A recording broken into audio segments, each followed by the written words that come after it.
Goeiedag almal, ek is Mannie van Bloemfontein. Dit is vandag Sondag, die 19de April 2026. Ons doen die nuus in kolle en ons hoofopskrif vir vandag sê: honderde onwettige dobbelmasjiene is vernietig deur owerhede. Nuushooftrekke vir vandag: Ramaphosa, VS Musk, wat is aan die gang? Honderde onwettige dobbelmasjiene is vernietig deur owerhede. EFF-leier gekritiseer oor sy uitlatings oor die landros. Streng strawe wag vir onwettige grondbesetters in Suid-Afrika. Die bulle vermorsel die Dragons in 'n wegwedstryd. Die Blitsbokke sal moet verdedig op vandag se 7 toernooi om te skitter.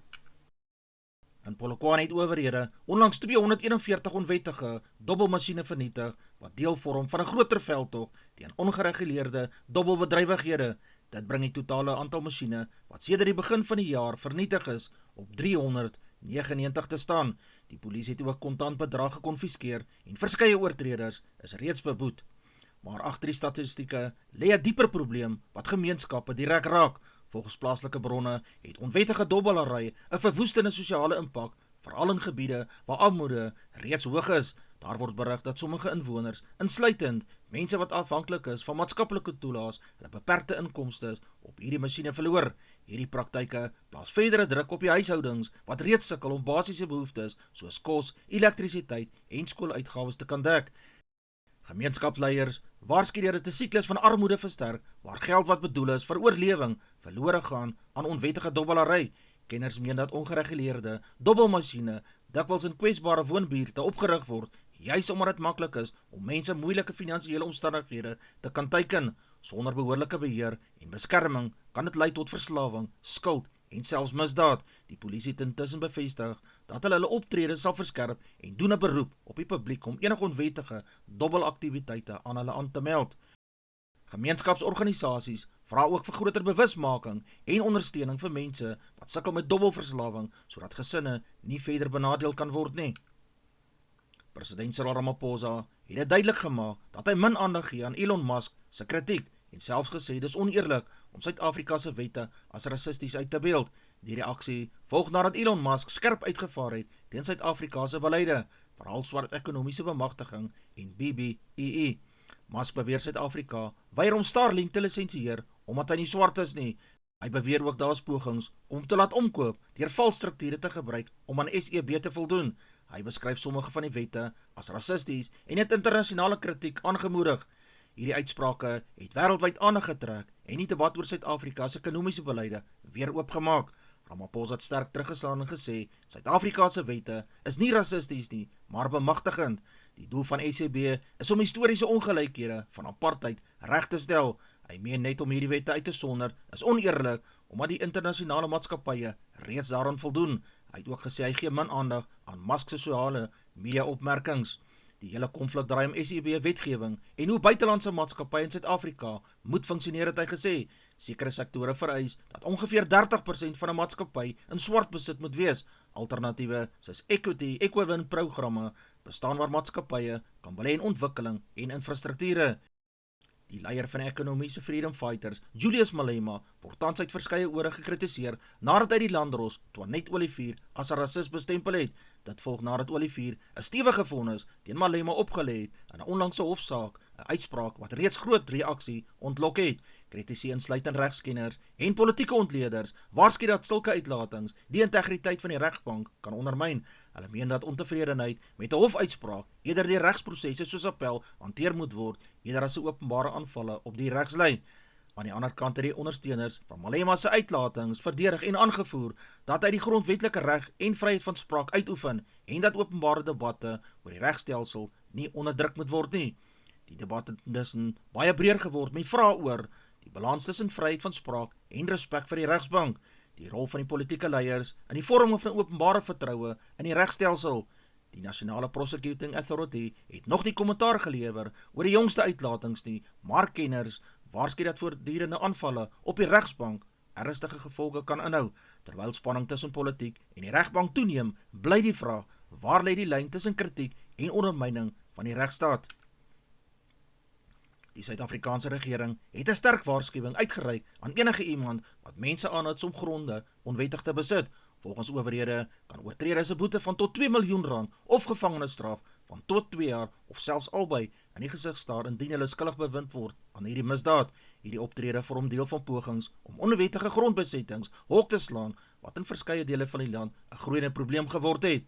Die regering beklemtoon dat grondhervorming wel plaasvind, maar deur wettige kanale. Onwettige besettings lei tot konflik, infrastruktuurskade en onstabiliteit. Gemeenskappe dikwels in moeilike omstandighede gelaat word wanneer sulke besettings verwyder word. Regskenners waarsku dat die aanwending van grondbesetting nie net onwettig is nie, maar ook kan lei tot geweld en botsings met die wetstoepassers. Terwyl die regering 'n harde lyn trek teen onwettige grondbesettings, bly die groter vraag nou, hoe lank kan Suid-Afrika die druk van grondhonger en armoede ignoreer? Die Hollywoodster Tom Cruise sal aan verwagting weer die hoofrol vertolk in 'n derde aflewering van die ikoniese Top Gun reeks.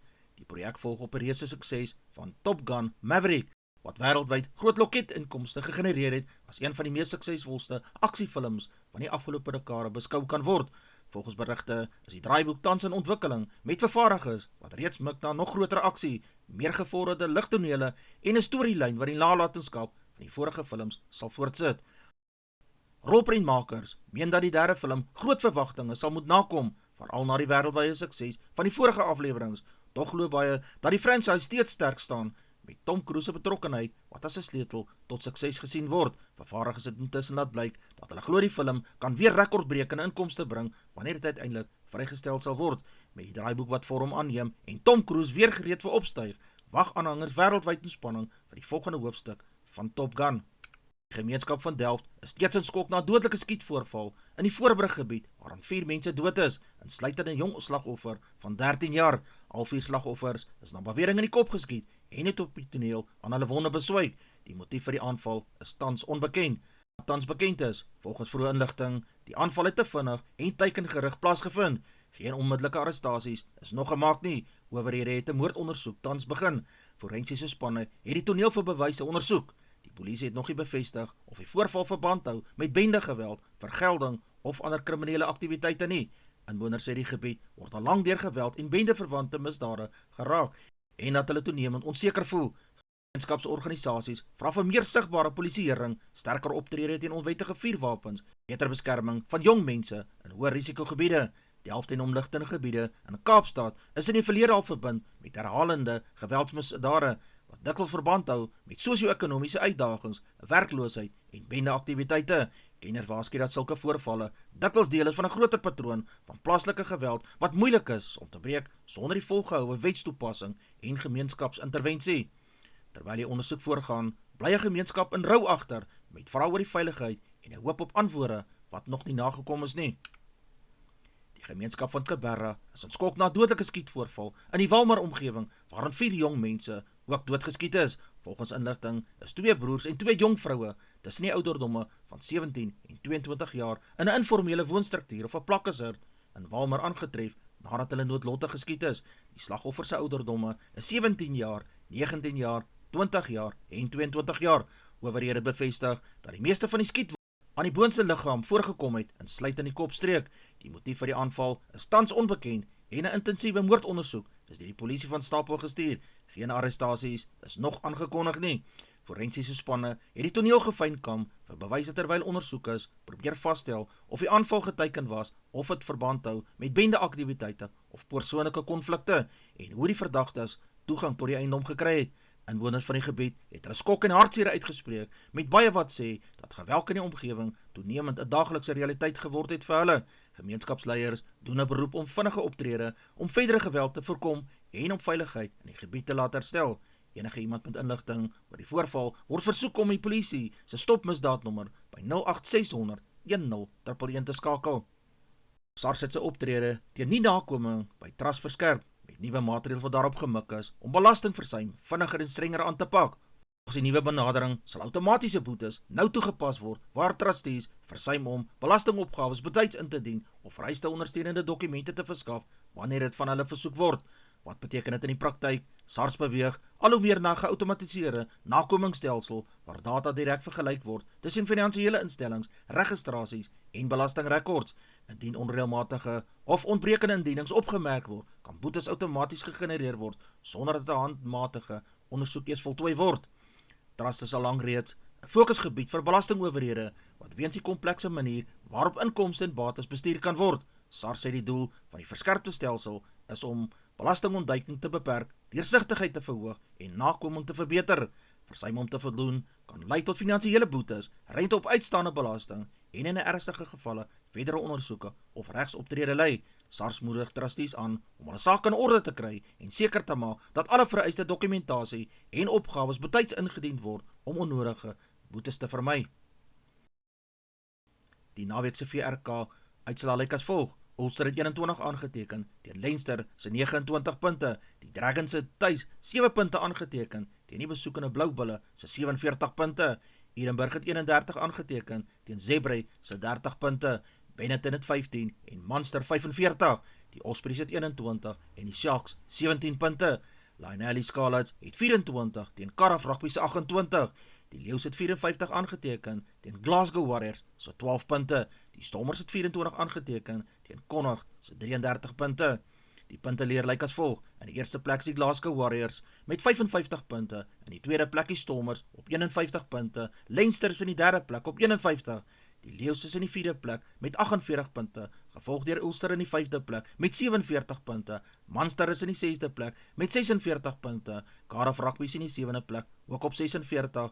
In die agste plek is die Bulle op 45 punte. In die negende plek is Connacht met 44 punte. Die Ospreys is in die 10de plek met 34 punte, gevolg deur die 11de plek in die Sharks met 34 punte. Edinburgh is in die 12de plek met 28 punte. In die 13de plek is Benetton Rugby met 28 punte. In die 4de plek Lionel Scarlets op 23 punte. Die Dragons is in die 15de plek met 21 punte. Zebre is in die 16de plek met 14 punte. Die Suid-Afrikaanse nasionale sewespan het 'n moeilike wedstryd beleef in die jongste been van die internasionale sewesreeks in Hong Kong, waar hulle met 12 teenoor 31 teenoor Spanje verloor het. Dit was reeds die derde oorwinning vir die Spanjaarde oor die Suid-Afrikaners, wat dui op 'n groeiende uitdaging vir die groenspan wanneer hulle teen die Europese spanne te staan sal kom. Vroeër dieselfde dag het die Blitsbokke egter gesukkel om momentum op te bou toe hulle 12 teenoor 7 teen Uruguay gewen het. Vroeër dieselfde dag het die Blitsbokke egter gesukkel om momentum op te bou toe hulle 12 teenoor 7 teen Uruguay gewen het in 'n taai en fisieke wedstryd. Die Suid-Afrikaners moes hard gewerk het om die oorwinning oor die lyn te kry met min speling tussen die twee spanne op die tellbord.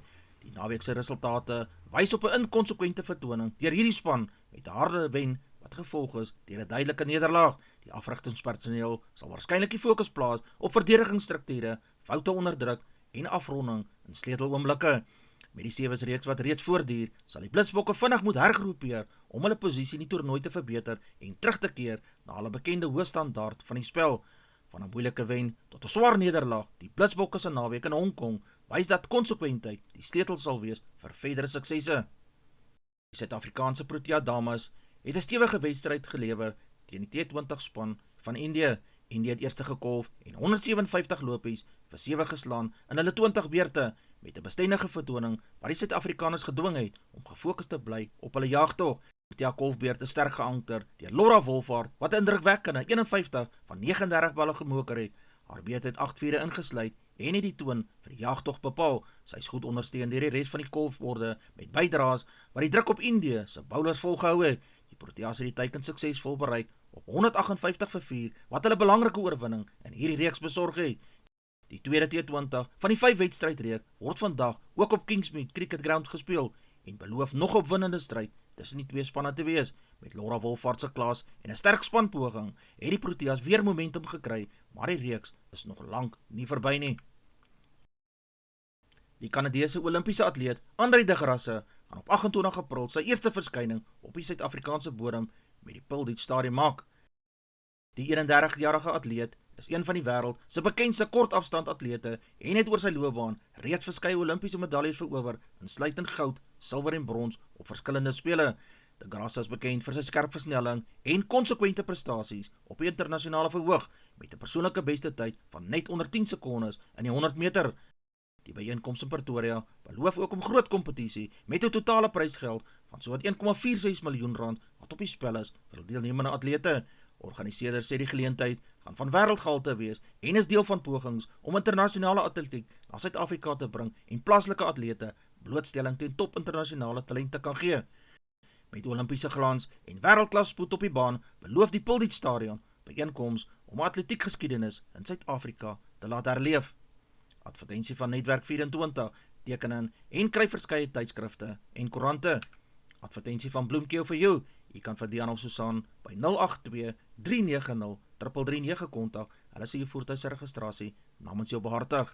Ons weerberg vir die streek lyk so: Messina 2229, Polokwane 1624, Lephalale 1726, Mbombela 1727, Bafokeng 1527, Pretoria 1623, Johannesburg 1522, Ermelo 1220, Galagadi 1426, Gaborone 1729, Richards Bay 1933, Pietermaritzburg 1431, Durban 1934, Port St. Johns 1533, Pongola 1931, Maputo 2132, Bethlehem 1122, Bloemfontein 1127, Allewal Noord 1027, Welkom 1527, Vryburg 1528, Kimberley 1228, Appington 1321, Prieska 1223, Springbok 7 en 15, Karasburg 9 en 18, Keetmanshoop 1123, Mariental 1327, Alexanderbaai 12 en 20, Brandvlei 9 en 18, Loederitsbaai 1121, Vredendal 1221, Kaapstad 12 en 17, Sutherland 3 en 11, George 1223, Jeffreysbaai 1229, Geberra 11 en 30, Grafreinet 1025, Kapogelas 11 en 20, De Aar 1022, Molteno 723, Beaufort West 1221, Oos-London 1232, Mabalane 2233. Reënvooruitsig per provinsie lyk so: Gauteng, bewolk met ligte tot verspreide buie en donderbuie in dele van die provinsie, kans op reën in die middag. KwaZulu-Natal, wyd verspreide ligte reën en donderbuie, veral langs die kus en in die binneland. Mpumalanga, reën en donderbuie moontlik, veral in die Hoëveld en oostelike areas. Limpopo provinsie, gedeeltelik bewolk met verspreide donderbuie in die suidelike en sentrale dele. Die Vrystaat, plaaslike ligte reën en donderbuie, maar nie wyd verspreid nie. Noordwes, afwisselende wolke met geïsoleerde reën en donderbuie. Noord-Kaap, meestal droog, maar spooragtige ligte reën, moontlik in oostelike dele. Die Wes-Kaap, oorwegend droog en helder, min met geen reën verwag nie. Die Oos-Kaap, gedeeltelik bewolk met verspreide ligte reën langs die kusgebiede. Ons markte vir die dag lyk so: die rand verhandel teen R16.30 teenoor die Amerikaanse dollar. Die Australiese dollar kos R11.69. Die euro verhandel teen R19.19. Die pond kos R22.05. 'n yen kos 10 sent. Platinum per fyn ons is $2,141. Palladium per fyn ons is $1,601. Silwer per fyn ons is $80.76. Goud per fyn ons is $4,833. Brent olie per vat is $90.38. Gedagte vir die dag. Dis al vir vandag. Onthou om te like, deel met jou vriende en jou vriendinne en onthou om te subscribe op my kanaal. 'n aangename dag word verder vir almal toegewens.